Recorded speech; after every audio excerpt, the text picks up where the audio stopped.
конце 50-х годов 20 века в Печорском районе в 27 километрах от поселка Зеленоборск был построен поселок лесозаготовителей Турышевка.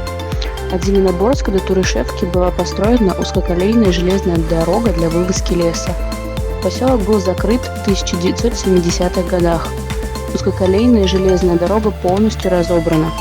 Ориентировочная дата ликвидации – 1995 год.